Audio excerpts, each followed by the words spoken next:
Fox Factory Vehicles deliver the thrill. Their turnkey, hassle-free custom trucks and SUVs are built to dominate any terrain, all the while retaining their factory warranty. Do you want more power? Go supercharged. Build and price your dream ride today at foxfactoryvehicles.com. Fox Factory Vehicles, where performance meets precision. Herm Schrader on the Dirty Mo Media platform from the middle of America in St. Louis, Missouri starts right now. You may be in the middle of America in St. Louis, Missouri, but I'm in north of Toronto at Sunset Speedway, freezing my butt off. It's cold up here, so we're a ways away from being in the middle of America. Maybe be back there Sunday. I have been paying close attention to you, and it's been a lot of fun for me.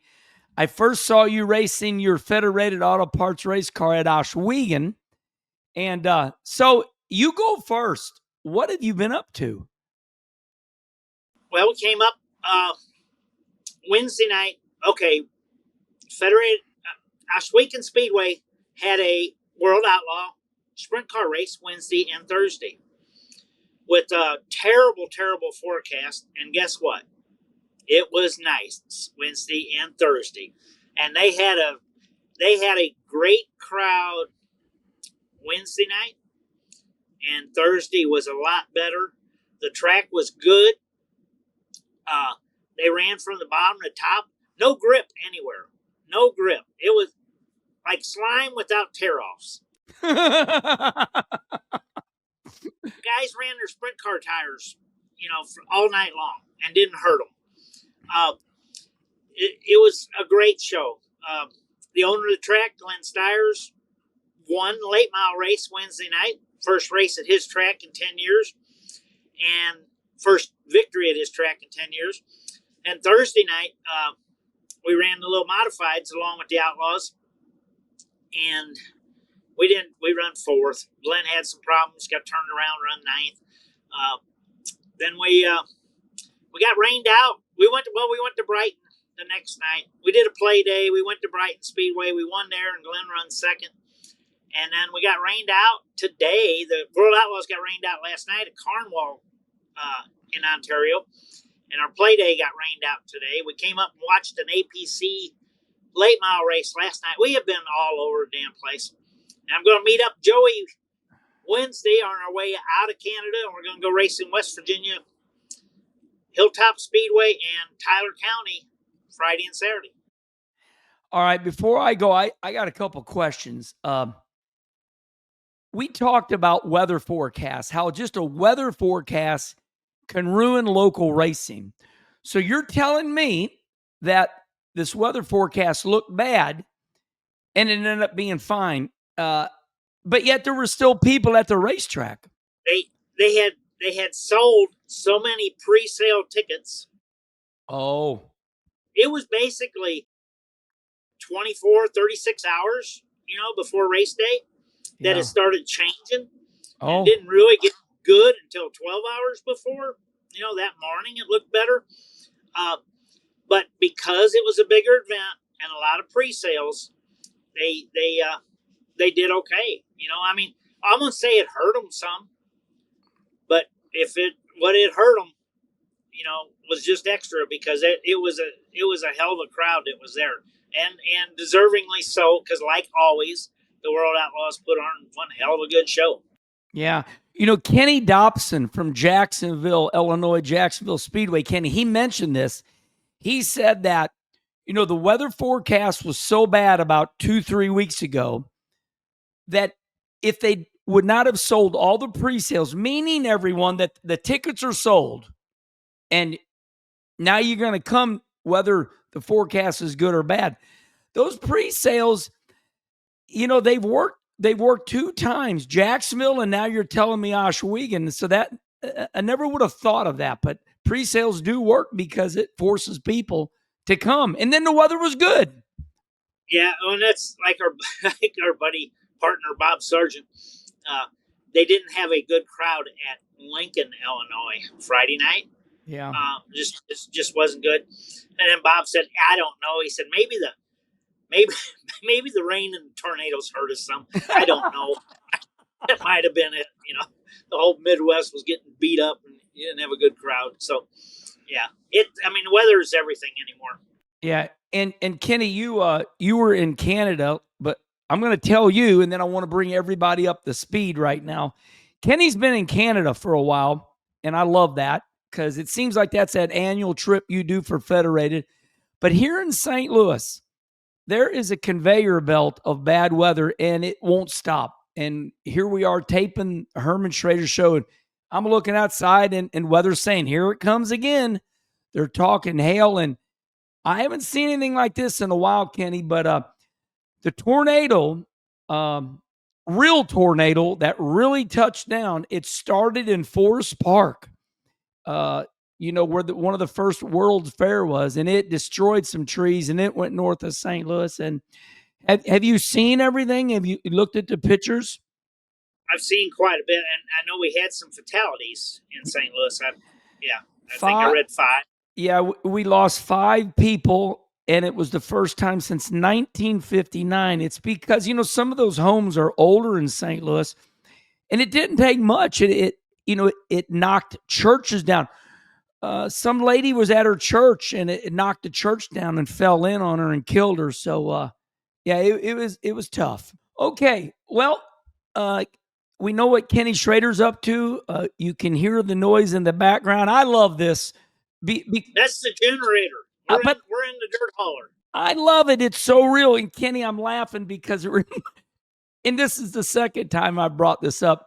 Remember when the Motor Racing Outreach would have church in the Cup garage area and a motor would start up? And what would you tell the preacher?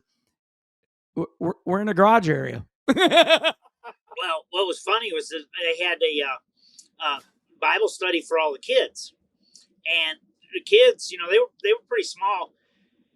They'd all be there playing, and Miss Jackie, made it a lot of fun for everybody. But they're all playing, and their cars running around. They're trying to listen, but they're in the trailer. But you can't drown out the noise of the cars. And all of a sudden, it gets quiet, and there's the yellow flag, and they're all like worried because somebody's going to have to go home. Yeah, one of the kids are going to have to leave. Somebody's daddy wrecked, and someone's going to have to leave the party. Yeah. So anyway, that is the generator in the background. We love it. We're definitely going to put up with it because we got Kenny, and that's awesome. All right, Kenny, we're going to throw an audible. Usually we wait a minute. Yep. Wait a minute. Yep. You were the big wiener this week. Oh yeah, I forgot about me. Oh yeah. You forgot about your convincing victory. Yeah. So this week, I decided not to go to Quincy. The reason I decided not to go to Quincy is a couple reasons, and I do want to just say it. I don't like what I'm seeing right now. I see that the dirt super late models, they're the show, and we've had about 4 races in a row for the modifieds where the late models put on a hell of a show, and they burn the track up. And I don't like it. The track for the super late models ends up rubbered up the last 10 laps. And they don't even scratch the track. And they take the modifieds and they say, okay, go out on the 1-lane rubbered up track. And I know Quincy. Quincy is about a 25 lap super late model track. You can't water it enough. It's got some tough dirt. And sure enough, and I'm not bragging on it. I'm just saying, Kenny, about 10 laps to go for the super late models, rubbered up, hard rubber. What'd they do? They sent the modifieds right out there. Single file. I'm not mad at them. I just said I'm not going to go because, one, I'm not getting back at 4 a.m. So I didn't go to Quincy for all those reasons. And I was right. And I was fresh. I was ready to go for, Federated Auto Parts Raceway Park. And we won. So what do you think about me criticizing these rubbered up racetracks 4 weeks in a row for Mars? You mad at me? No, no, I'm not. But it's tough. First off, I mean, we all want track to be perfect all the time, but that's not the way. It doesn't happen that way. It sounds like you almost ought to go back to pavement racing. You could single file around the bottom, just and start out doing that, and you just do that all night long. I just want them to scratch the track. I'd rather race on a dirty track. Just scratch it. Farmer City was doing that, and it's dirty and all get out. But yeah, it was a good win for us. I blame it on Greg Stumpf. He finally got my Sunoco.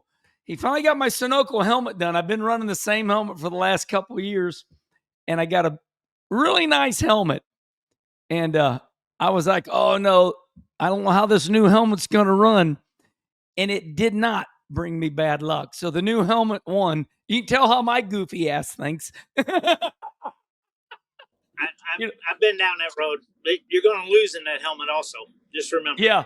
Oh, yeah, you're right. You're right. So we had a good win, and I felt good about it. And yeah, that was pretty much it. And then Sunday, I worked. I'm kind of like you. I got to work in advance. So I got the car all ready to go yesterday for the next time I race. There's only local racing on Friday. This is one thing I do want to talk to you about. They're only going to run Granite on Friday because of Memorial Day weekend, but all the other tracks are shut down. No Highland, no Pevely. I would have to really search a track out. What do you think of all the local tracks not racing on Memorial Day weekend? Is that a good call, Kenny? What's up with that? I don't know. It's up to the track. Memorial Day's Monday. I think you can still race Friday and Saturday. I don't know. I know Granite's running Friday. I didn't realize Pevely wasn't running Saturday. Or Highland. Even Highland's not going to run. So, yeah. Well, if some of them were closing, I'd be opening mine. Yeah, and I agree with that. You bring up a good point. Memorial Day's Monday. Don't give up the whole damn weekend. Yeah, because everybody's off Monday anyway. Ray would close for Labor Day weekend, which I never understood, because to me, Memorial Day weekend was, if you're going to close for one, I'd close for that one. But whatever. It doesn't make any difference. Yeah, right. Here we are. We're closing in on the end of May. Still got 2 more weekends. And you already got a bad attitude. So you got to get straightened up. Get over it. It's going to be a long summer. Right. You're right. It's kind of weird. I know that you are the ultimate racer, and I'd like to say I'm a pretty good racer too. And I think we race year round, but in a weird way with UMP, especially the middle of June when the summer nationals fire up, I remember Nick Hoffman only having Volusia in February, and he started racing June 14th and never gave up and ran more races than anybody and won it all, because when you start in the middle of June, there's just so much racing, 7 days a week.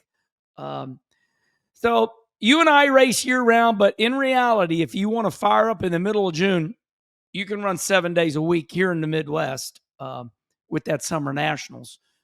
And if you get good weather. So, yeah. Okay. You helped me. I almost forgot about me. We're going to call an audible. I was talking to Mike Davis, excuse me. I was talking to our boss at Dirty Mo Media, and I said, I like putting the NASCAR stuff at the end because you guys beat it to death. And by Monday, you've had Dirty Mo Media, you had all these. And Mike Davis said something that I want to share with you and everybody. He says, no. You guys are getting about 18,000 viewers. It's because they want to hear what Schrader has to say. And yeah, he said that, and I like that. You're the catalyst to Herm Schrader. I kind of set you up, And so Kenny Mike Davis got me thinking differently. We're averaging 18,000 people on Herm Schrader, and they want to hear what us old goats. But I say OGs. I think we're awesome. We're a good nickname for us is the OGs. It's kind of a badass nickname. They want to hear what Kenny Schrader has to say about these NASCAR races. So our philosophy is going to be a little different. What do you think of that? Well, I think that because we've been racing every day and doing play days, racing every night, doing play days every day. Yeah. 5 of us were in the hauler last night, and I had a couch. I didn't make the whole race. Yeah. I fell asleep, but I saw first 150. Yeah. All the first 150. And then I woke up when the guys were kind of making a lot of noise because it was getting intense. Right. But what I saw before they ever threw the green flag was I saw an old packed racetrack and a tremendous amount of excitement, just like you saw at Bowman Gray.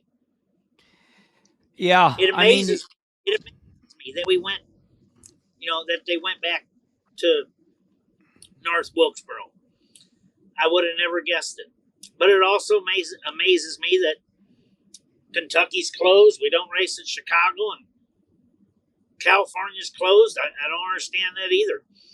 But it was neat to see. I'm sure a lot of the Cup teams would just soon not have it because it's they must have fired a car up. Good. I love it. 3 days at Wilkesboro. I said, are you kidding me? We're 2 days at some of these places, and we're at Wilkesboro for 3 days. Yeah. But with the other series and stuff, looked like it was a big weekend. And we'll see the TV numbers in a couple days. But the fan support was huge, and that tells you the excitement. Okay, we're going to come at this from a different point of view, and it's all going to make sense. All right, Dale Jr. and Marcus Smith, they pick the weeds out of this racetrack. They clean it up. The thing's dilapidated because they're going to scan the track and put on iRacing. And COVID comes along, and now we got money. And when they pick the weeds out of the track, they go, damn, this track's in pretty good shape. Once they get the weeds picked out, they actually raced on it on the old asphalt. Then they got the COVID money, and everybody's brains change. And they're like, hey, now this is fast forwarding. There's a 3-hour show on what we're going to talk about in about 20 minutes here. But let me say this, and then I want you to respond. Because Wilkesboro was crudely designed years ago by some farmers, you and I know it's kind of like Nazareth, the old Nazareth. You literally go like downhill, like you're going downhill. You go through turns 1 and 2, you come uphill. The truck race, Kenny, the truck race was the same thing. Lane Riggs gets on the inside of Corey Heim. They get up and, they go smashing into each other. They spin out. Chandler Smith wins it. Same damn finish, pretty much. Christopher Bell is all over, Joey Logano. Logano stays out because he decides to stay out. Christopher Bell puts on right sides. So my question to you is this. Do sometimes with the new technology, do we try to design these new racetracks too perfect? Wilkesboro is crude, but damn, it races good. I don't know. First off, now if we get a race that's not a nail biter till the very last lap, yeah, it's not considered good anyway. But that was definitely good racing. I got to see most of the truck race too. Yeah, it put on a good show. I want to throw one other thing out there. Dale Jr., and Marcus Smith definitely listened to him. And then you go back before that. I think for it to even be around and still being brought up a lot before Dale Jr. got on it big was Terry Parsons, Benny's wife. Terry and a group up there worked many hours to help bring stuff back there. I mean, many hours. I mean, so she's pretty important part of that behind the scenes, but she was in the forefront until Junior came in. But yeah, I mean, hell, the people supported. I remember leaving there, and I don't remember where we went. Maybe that was California or something. It's like we're leaving there, and it's like not going to come back here anymore. And then getting halfway home, driving halfway home, which was a little over a half hour. Yeah. It's like, oh, hell, I got to fly to California instead. Be careful what you wish for. But, you can talk about it all you want, and a lot of it's just opinions. The facts are they came there, they put on a big race, and a lot of people came out and supported it, and they had a hell of a race. So as far as designing the perfect racetrack, I don't know if we know what the hell it is. We don't know what it is. And you don't design tracks just for cup cars. You design them for other cars too. Yeah, all three races, even the modified wheeling cars, they started at like 1:30 on Sunday. And it was a hell of a race, and they wrecked a little bit too much because they were going at it. But okay, let's change gears about the facility itself. Number one, they spend a massive amount of money on a pedestrian bridge that goes over the interstate right there. Well, small highway, not a major interstate, but it's 2 lanes on both sides, and they build. It's a big bridge. So it seems to me that Marcus knows something. They're not going to spend this kind of money on this racetrack. There's this big cry out. Okay, I'm going to set it up for you. Okay, Kevin Harvick lived right next to Marcus Smith and Cassie, for quite a while. Now, all of a sudden, Kevin Harvick is coming out, and I think he's done it on purpose. Kevin Harvick, about a week ago, started this rally cry. We're going to, Wilkesboro needs to be a points race. We need 40 cars. We need it back on the calendar. What? Now, I know we're just guessing here. They put the pedestrian bridge up. Harvick comes out and says, points race. Do they know something we don't know because they're spending money on the track? And, I mean, that's all anybody's talking about now. This has to be a points race. What's your thoughts on this? They can do whatever, NASCAR and them can do whatever they want. But right off the bat, in my mind, which I'm not involved, but it's real simple. Are we going to add a race, or where do you want to take it from? Marcus owns a lot of racetracks. I could never see one coming from Bristol ever. But boy, I tell you what, the people, and I don't want to bring this up. But man, they are mad at Bristol. The races aren't what they want. And Kyle Larson's running away from the field. I have some people having fun with me, and they're saying, Kenny Wallace says the crowds at the racetrack don't matter anymore. Well, let me just say this. Let me give my opinion. We want you all at the racetrack. However, if you're not going to come, we got $1 billion contract over here, and we're right now we're averaging 2.5 million people every week, and Talladega's 4.6 million. So, like Kenny Schrader says a lot, we're not trending straight up, but we're going in the right direction. And if you're not going to show up, the TV numbers are looking good. And Kenny, I guarantee you these TV numbers are going to be okay. We were on FS1. We were not on the free channel, but we were on FS1. I agree with you. Boy, it looked good.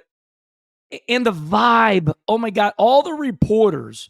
I want you to talk about this. The reporters were saying that the vibe was through the roof, more so this all-star race than the all-star race, the last couple of years. Why? I don't know. I mean, don't. I don't. First off, this race, the racing has been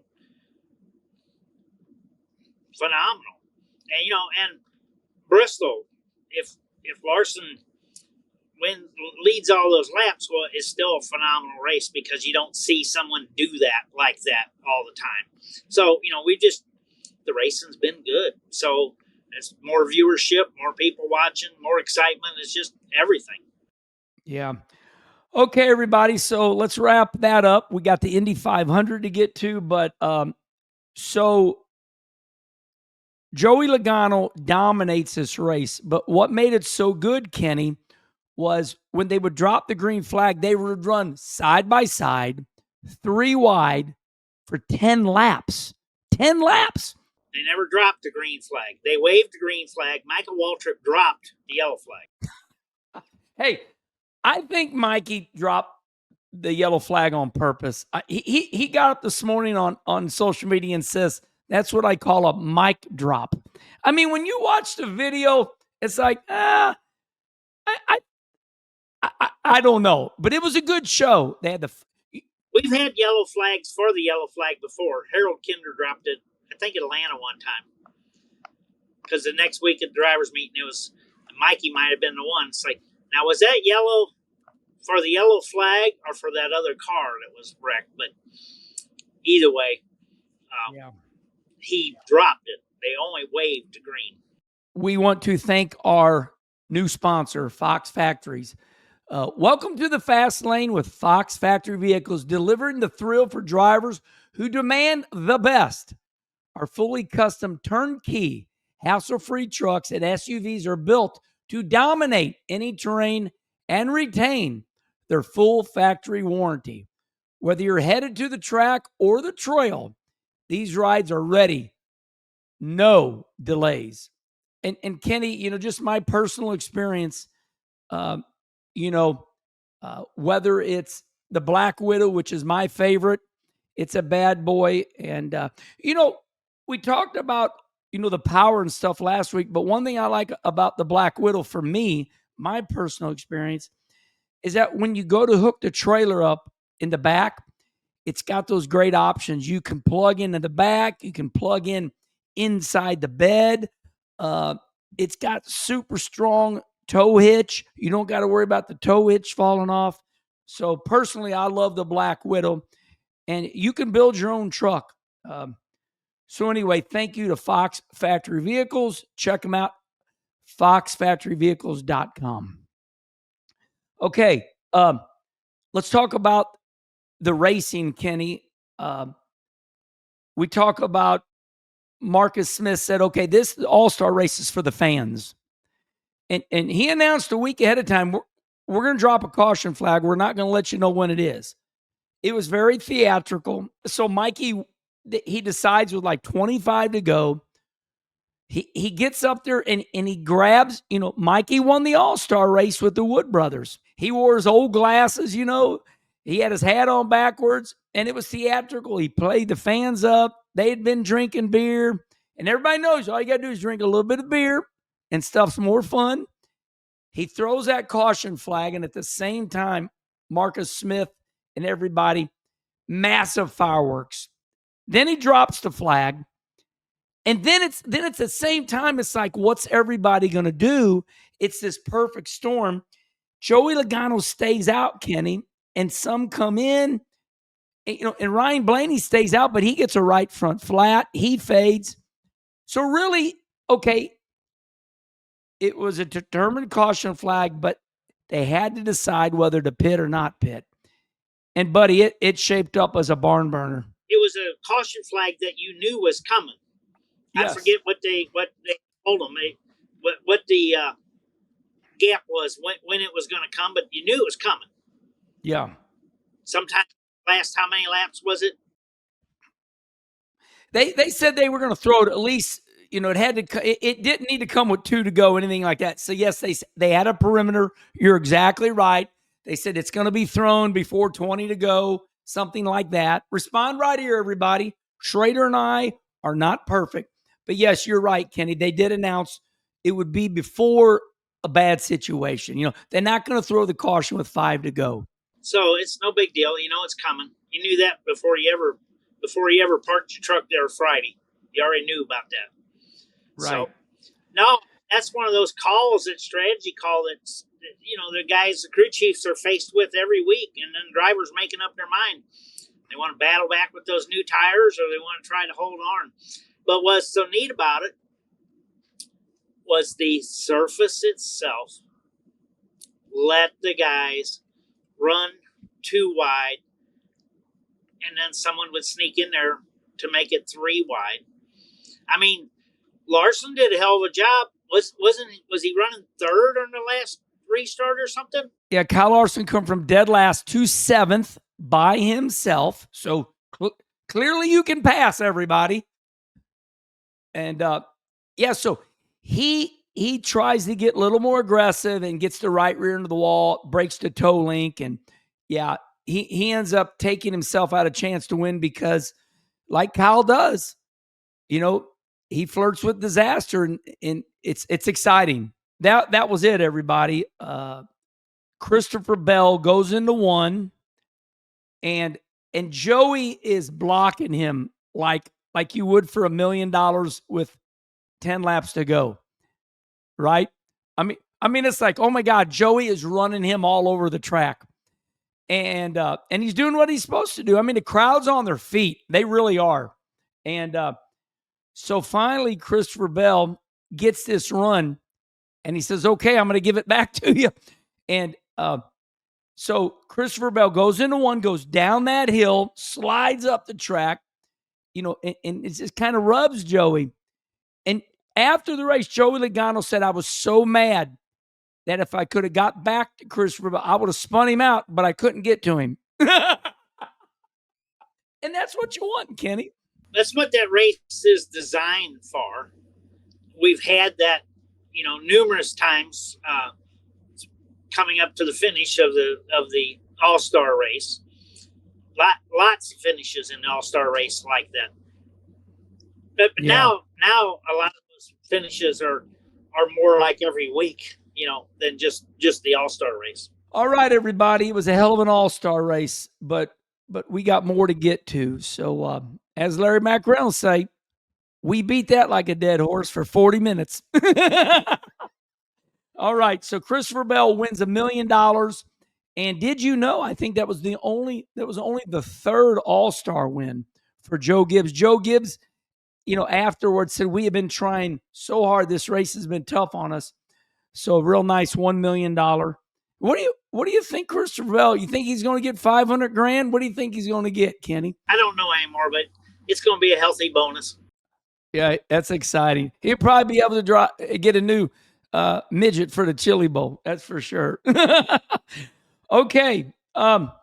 We have to go to the Indy 500. And here's why. Never in my life did I think we would see this era come back. Let's admit it. Now, with NASCAR saying everybody's locked in the race, we got charters, qualifying just not that exciting anymore. But the Indy 500, they said, okay, we're going to turn this into 2 days. And if you're in the top 12, you get to go for the pole. You get to go for the front row. So, Kenny, let me just say this. Well, no, let me say this. Did you watch Indy 500? Did you see any of it? I saw a little bit of the qualifying. But me personally, is like, I would be like, damn it, I'm 12th. Couldn't I have been 13th? The last thing I'd want to do is go out and go through that again. Because it is death-defying. This is for the fans. This is not for the competitors. Let's talk about the front row and then we're going to go to all the wrecking, and then we're going to go to the massive penalty. So there's a lot to talk about. Okay, we just admitted it. Indy 500 qualifying was a spectacle. It was unbelievable. One car goes home. All right, Kenny, let's say this. Robert Schwartzman is on the pole. He is an Israeli driver. Israel. His team is from Italy, and it's called Prima, Prema, Prima team based in Italy. Okay, so the team is based in Italy. He's from Israel.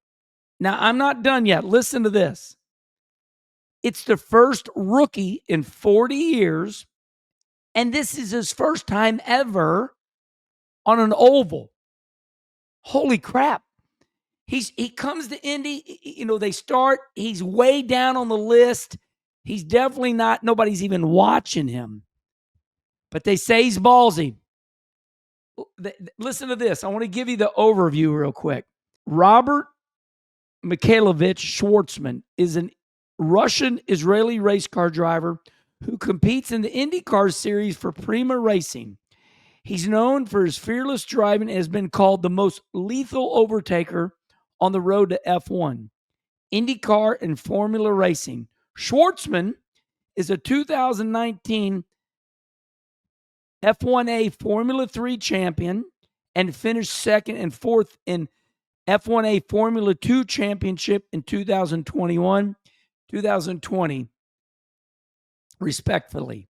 He raced for Prima in F2 and F3 from 2018 to 2021 and has multiple F1A Formula 2 wins. So the team decides to come to IndyCar. Do you know anything about Prima? No, I don't, but I read or heard someplace the number of champions. It was like they've been around for like 40 years, and the number of championships they've won, obviously in different divisions. But I mean, they got their act together. Yeah, it's funny because when you go to Wikipedia, whatever it is here, it says he's a Russian/Israeli race car driver, but then Motorsport, who I'm getting this from, they just simply call him a 25-year-old from Israel. But anyway, here's where I'm going with this. It's a very worldly front row. Listen to this one now. Takuma Sato from Japan, he's watching, and it's perfect TV. And then, of course, Robert Schwartzman, they're showing Takuma, by the way, two-time Indy 500 champion. Takuma Sato from Japan has won the Indy 500 two times. I think he won it once during COVID. Nobody was in the stands. They might have forgot. But he's from Japan. And Schwartzman knocks him off. Then you go to there's three on the front row. Then you go to Pat O'Ward, who lost the Indy 500 on the last corner last year from Mexico. So you got Israel, Japan, and Mexico on the front row of the Indy 500. This is really a worldly event, isn't it? Yeah. Oh, definitely. It's become more foreigners and more all time, but it started late 50s, early 60s in my mind is when they started coming over. And I mean, it was the race had gained so much tradition and prestige that they started bringing their little rear engine cars over and started the whole revolution. And this is not, maybe they've been doing this, but it's kind of wild, right? So the All-Star race is mega successful, super exciting, and at the same weekend, the Indy 500 is over the top. I mean, everybody's talking about the great vibes over the weekend. It's sold out too. I read the Indianapolis 500 is sold out. Not going to be blacked out in the Indianapolis area, which was only the second time in however many years that it wasn't going to be blacked out. Yeah, listen to this. This is good stuff. Roger Penske talking to Bob Pockrass, and he says, okay, we're sold out at like 250,000 people. This is what Roger's saying. So Roger Penske says we're sold out. Now we got another 92,000 in the infield. 320,000 people is what Roger Penske is saying. Kenny, where do they all park? They park all over. But, when we went there for the first time in 94, it was sold out too there for first year for sure. And they didn't open the infield. They didn't open the infield because they didn't want this damned old stock cars to have more people there than the Indy cars. How many people think are in the snake pit, Kenny? I've only been in the Indianapolis 500 one time. Yeah. Went just a couple years ago, and I run a little 500 or watched it, whatever, and rode bike over there that morning. Didn't stay real long.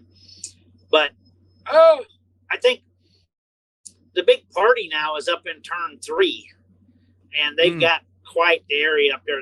That is the party. I don't know if they still call it snake pit or not. Snake pit used to be pretty rough. I know that, but I think a lot of that's been cleaned up, but it's still the place to go party. And because you and I race a lot of dirt, they have a permanent, I guess you could tear it down quick if you want, but they have a dirt track there, and the special race is the BC 39. But that's a good race. Okay. So that's our front row: Robert Schwartzman, Takuma Soto, and Pat O'Ward on the front row. All right, let's move to all this wrecking, Kenny. Everybody's wrecking, not a couple of people. Kyle Larson has wrecked 2 times. Scott McLaughlin,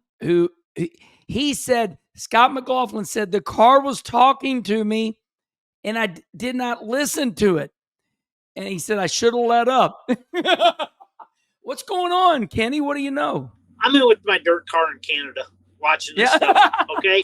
I don't know how many have they wrecked? 10, 12? Or have they wrecked that many? I don't think they've wrecked that many. But whatever it is, 234 mile an hour in a circle. Not nuts. A circle, a rectangle. And we're surprised that we're wrecking. Oh my God.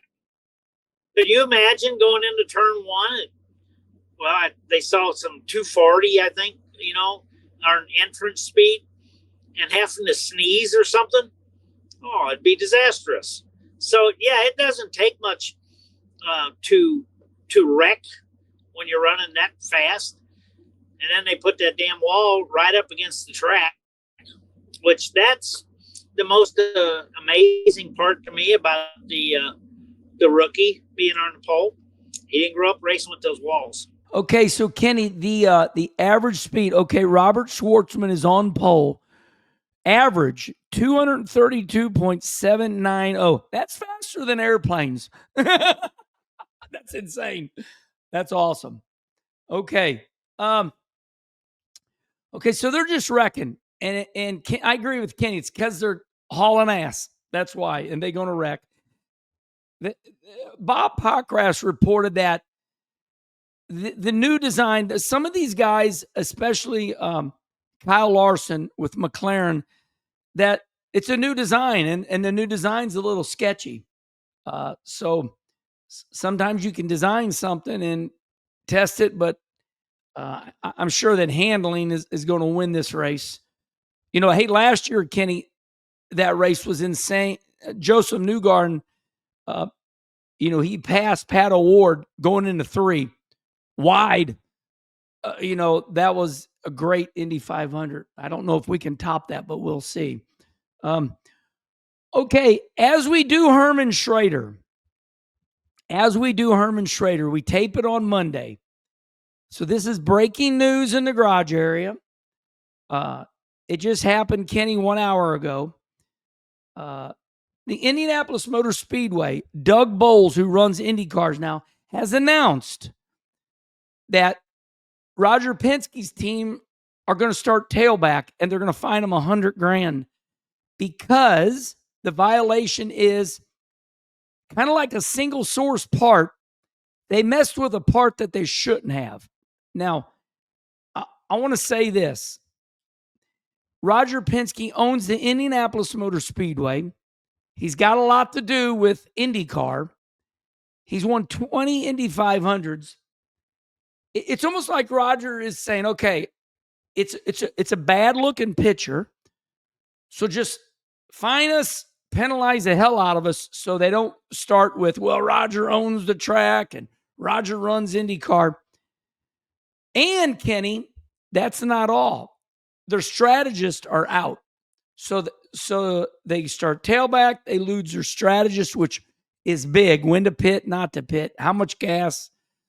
So what do you think of Roger finding the hell out of himself? I just glad I wasn't Doug Bowles. I don't know how you get rid of a strategist. There's still radios and telephone kinds of stuff. I don't know how you get rid of a strategist. But, it's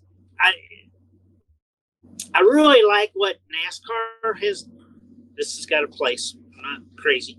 What NASCAR did for a couple of the penalties that they had is they went on social media and showed and explained what was wrong. And it'd be nice. I would like to see what was wrong with those cars too, just so you can actually see it. And this is not, now listen, I'm not going to beat a dead horse. I'm being sent messages right now. I'll tell you who from after the show. For the second year in a row, Tim Cindric and Ron Kruzewski, I apologize.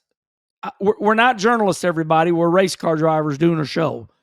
But for the second year in a row, Tim Cindric and Ron Kruzewski will not be allowed on site for the Indy 500. Last year, Penske had big fines and penalties because they used boost when they shouldn't have at some of the other races, not the 500. So 2 years in a row, what surprises me a little bit, and I'm not looking for you to respond to this, but, my big brother, drove his whole career for Penske pretty much. And Roger Penske prides himself. Boys, we don't cheat. We don't mess with the rules. So it is shocking to me. What's your thoughts? Is it shocking to you or not? It's shocking. Roger Penske also employs how many people? All of them. Thousands. Yeah. And Roger Penske cannot control everything that gets done by every person. And I don't know. I don't know what the problem was to start with. But it's, this isn't necessarily Roger Penske at all. It's just that he's the owner.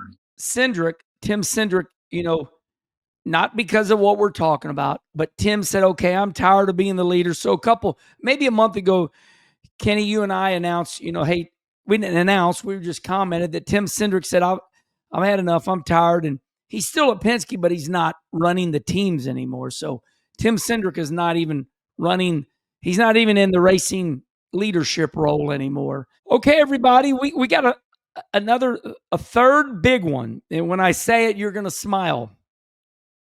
We're switching gears, everyone. Tony Stewart does it again. It's like he won one. Now Tony Stewart has won his second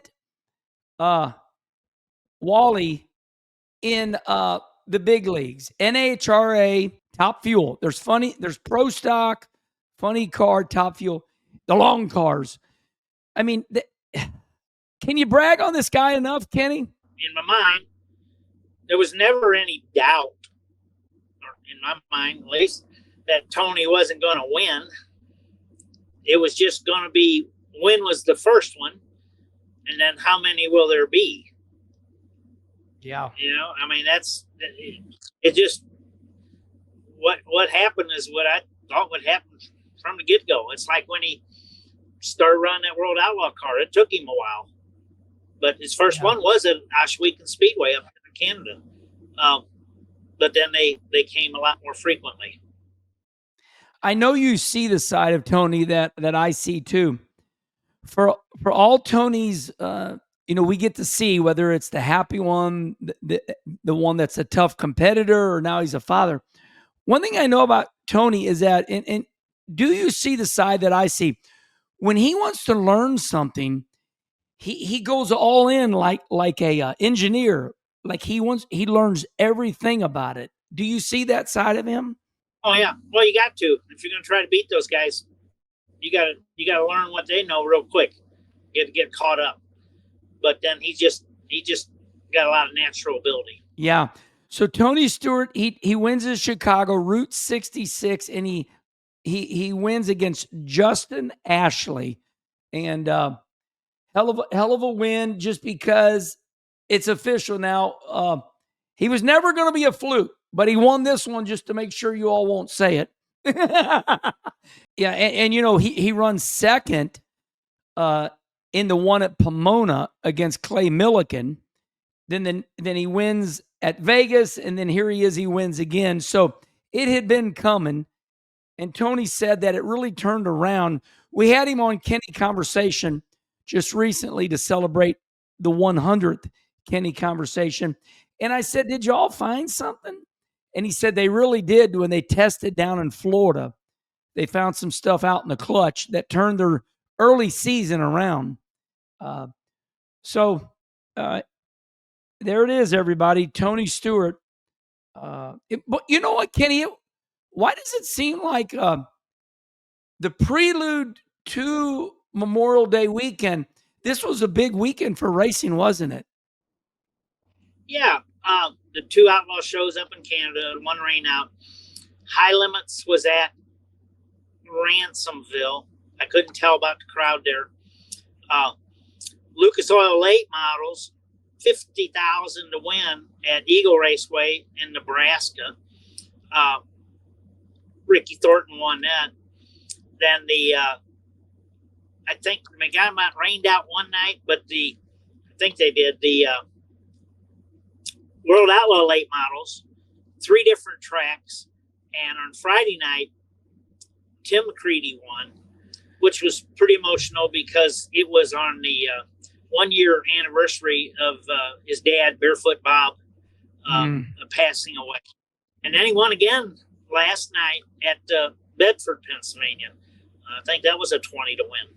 So it was a big weekend. And like you say, for a weekend before Memorial Day, it was huge. Yeah, and maybe it's been like that, but I don't know why I just now noticed it. It just seemed like the prelude before the greatest motorsports day in the world. You know, Sunday next week, we'll start out with the Formula One race in Monaco. Then it will be the Indy 500, and then we'll end up with the 600-mile race, Coca-Cola 600 at Charlotte. But I don't know. I just don't remember so much racing. And Kenny, let's stay right there for our fourth big topic. Dirt racing, World of Outlaws, like you say, Bobby Pierce wins in the World of Outlaw late models. In Lucas Oil, Ricky Thornton wins it all. And then up there with you, go ahead. Pierce must have won Saturday night. He won Saturday night. Yeah. Yep. Exactly right. And then I got a couple of things to ask you there. I saw that David Gravel took both races at Oswego. Are the World of Outlaws, are they done in Canada now? Where are you all at? Where's the World of Outlaws? Well, they got rained out last night, Sunday night at Cornwall. That race was canceled because of the track was canceled Saturday afternoon because the track was already, it was a lot of water. We had a play day there this morning, which was canceled. Yeah. It was just too wet. And then they go back to Ohio or someplace this weekend. But yeah, they had 3 shows up there. And then the High Limits had 2, I believe. Ransomville. The other one got maybe Utica Rome. It got canceled because of weather. So if you weren't, you could have raced 5 times if you were running Outlaws and High Limits. I saw Brad Sweet. Brad Sweet and Kyle Larson, they own High Limit. I saw Brad Sweet on social media say, "Welcome to the rain tour." That's always a tough pill to swallow when everything gets rained out. But hey, are you proud of me? I didn't forget dirt racing this weekend. No, you did good. I wasn't going to let you. Kenny, what else you got? When did you say you were coming home? That was an hour ago. I already forgot. Yeah. Sometime Sunday. We race. We have a play day, Sunset Speedway on Tuesday. We have a play day at South Buxton Speedway on Wednesday. Meet up with Joey and the other hauler Wednesday night, Thursday morning. Switch out stuff. These boys go home and we go to Hilltop Speedway to race Friday and Tyler County to race Saturday with our little Lethal Modified, which is feeling great Saturday night. You are truly living your best life right now, aren't you? I mean, this is awesome. Oh, it's a lot of hard work, Kenny. Okay, everybody, listen up. We have come to the end of Herm Schrader, and we want to thank our sponsor, Fox Factory Vehicles, for bringing everyone today's episode of Herm and Schrader. We are thankful for their continued partnership with myself and Dirty Mo Media. Fox Factory Vehicles delivers the thrill. Build and price your dream ride today at foxfactoryvehicles.com. Fox Factory Vehicles, where performance meets precision. How'd I do, boys? You did good. Kenny Schrader, I guess that's it, buddy. Do good. I'll be paying attention.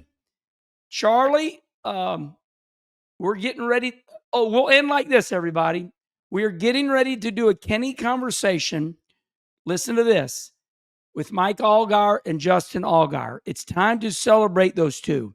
What do you think I should ask him, Kenny? I know you're like family to them. Oh man, I love them guys. I'll send you that picture of Justin and I. Yes, do that. Send it. Yeah, we need to get it to Charlie because he'll edit it in. And all right, send everybody. It to Charlie right now. But man, when Mike came to Lake Hill, had to be I don't know when it was, 74 or something. And he's asking me. This down. He's asking me. He said, "Hey, who can I put 4 Hoosiers on?" Because we were all run Firestones. So who can I put 4 Hoosiers on? Hell, he said I'd even do 2 cars. So I was trying to think who he could put them on. And I said, well, heck, put him on Tom Hannick's in my car. And he did. And I guarantee you that was a substantial part of his net worth at the time. Wow. Those 8 tires. And we ran into each other and flattened some of them. Oh, so him and Dorothy, my daughter Dorothy, we had a couple of Dorothy, very important Dorothys in our life, and Dorothy Allgaier is one of them that she's named after. I got her in my notes. Charlie, we might have to edit this out and put it in the show because all right, there's so much more to talk about. One of our better Herm Schraders, man, and we had a lot to talk about. All right, until the next Herm Schrader show, we'll see you later, everybody. Bye-bye.